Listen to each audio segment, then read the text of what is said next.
we start by adding adding monomials.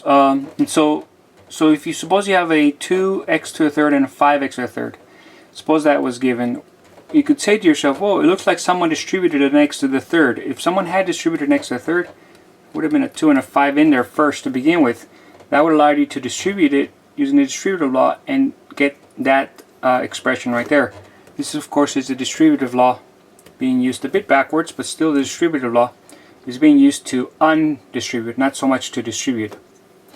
And so that allows us to take that step, and this 2 plus 5 would become, of course, 7x to the third, and that is just by addition table. A lot of these axioms that we learned before, we're going to start collapsing them and just say by inspection. So you could do the exact same problem like this, 2x to the third plus 5x to the third, and say, you know what, I can add like terms, so that's 7x to the third, and I can say by inspection. And behind the by inspection are these steps that you should be very, very familiar with by this part of the course. Okay, so that's one way to add two monomials if they are the same kind of term. Like, of course, for us means same degree. So this is degree 3, this is degree 3. That they're called like terms, and so I can, if they weren't unlike, I couldn't have pulled this distributive law and say, well, it looks like someone distributed this if those two things didn't match. Alright, this is another one, degree 2, degree 2. We can add those. Those are like terms, and we do it like this. Again, we have two options. I can say 1 plus 5 times x squared, and you can say, well, that's by distributive law. And so then you could say, well, that's 16x squared, and that's, of course, by addition table. Or you could just do it by inspection.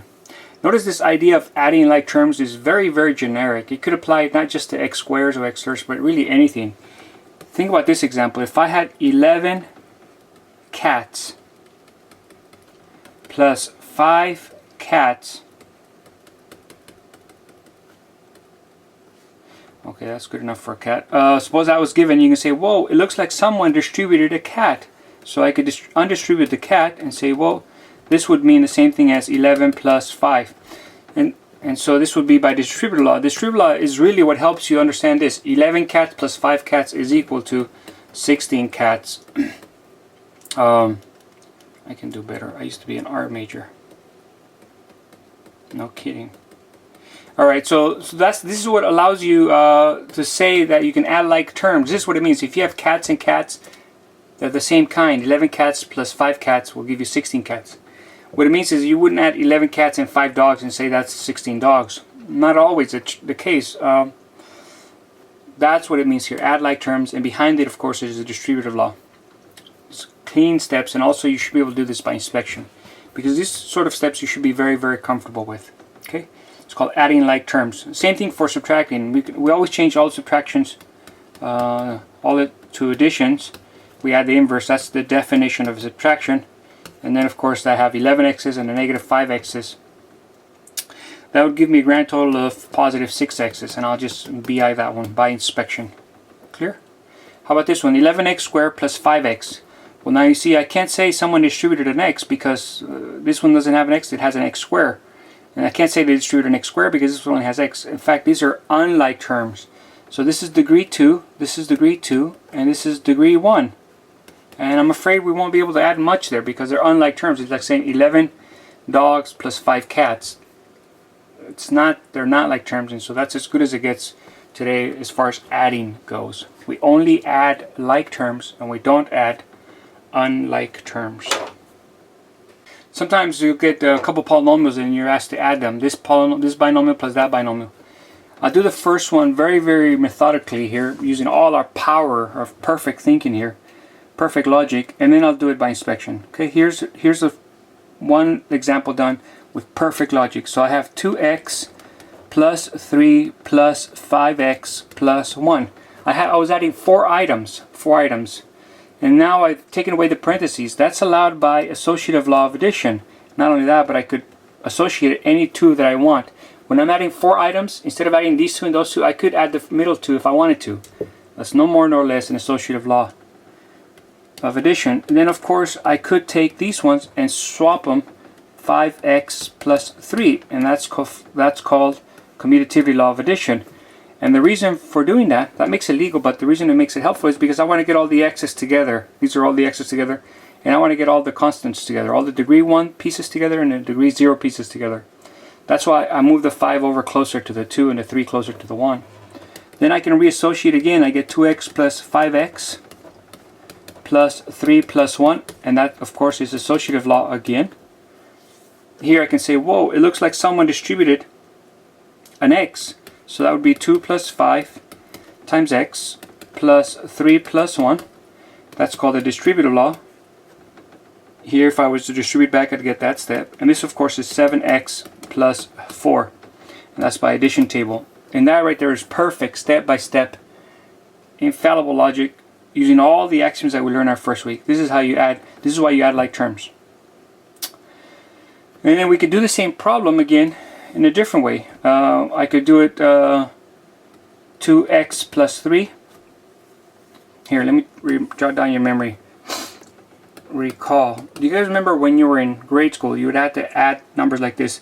231 plus 142. Do you remember adding numbers like this? You would add the units together. That would give you 3. You add the tens together, and so on and so forth. That's how you added regular numbers. You would line up the units and the tens and the hundreds. We do the same thing. We can do the same thing with polynomials. We say, you know what? That's 5x plus 1. I'm going to line up the degree 0 to degree 1, and if there were any degree 2s, I would line them all up, and then I add them. So this becomes 4 degree 0s, and then this is 2 degree 1s and 5 degree 1s, or 2x plus 5x, that becomes 7x, and so this is called the kindergarten method. It's another way of adding polynomials. Okay. And yet another way, you could say 2x plus 5 plus 5x plus 1. You could say, well, by inspection, I know that I add like terms and I don't add unlike terms. I know these two are alike. So I can say 2x plus 7 plus 5x is 7x plus 6, and I can just BI the whole thing. Okay, there you go. Every single step shown. The kindergarten method or the by inspection method. Those are 3 ideas that you could use on a problem like this. Okay. Alright, how about this one? I have a trinomial and a trinomial. I see I have a degree 2 piece and a degree 2 piece, degree 1 pieces, and constant pieces. I'm going to try the kindergarten method on this. So I'll stack them. 2x squared plus 3x plus 1 plus negative 10x squared plus 5x plus 1. And then I will add like terms. The degree 1s, that will give me 2. This is degree 0. Degree 1s, that will give me 8x's. And of course the degree 2s, I'll add them together. And so this is by the kindergarten method. And that's one way to add polynomials. Okay, very easy, right? You could just do it by inspection as well. You could say, well, I'm going to add these two together because this is plus. So it's all plus, plus, plus. I have one term, two terms, another term, another term, another term, another term, and of course that's addition. So I can just add like terms. Oh, wait a minute. Here, this is degree 3. See, this is different. This was degree 2 and degree 2. There were like terms. This one's degree 3 and this is degree 2. Can't add them, so I will stack them up like this. 2x to the third. I leave some space here for a placeholder. Minus 18, that's the top one, and then I have 1 and a negative 5x and a negative 10x, and then I have no x squared, and then I have no x to the third. And so I line up the degree 0 ones, the constant ones. That's this one and that one. That will give you negative 17. Degree 1s, that's degree 1, that's degree 1. That will give you negative 1x. Degree 2s, there's only one, so it's negative 10x squared. And the degree 3, there's only one, so it's 2x to the third. I can't add unlike terms. So there we go. That's the final answer using the kindergarten method. The moral story is you add like terms and you don't add unlike terms. Don't go there. Alright. Alright, I think that will do it for us for our introductory lesson here. Introduction to polynomials, how to add them. See you guys here next time. Peace.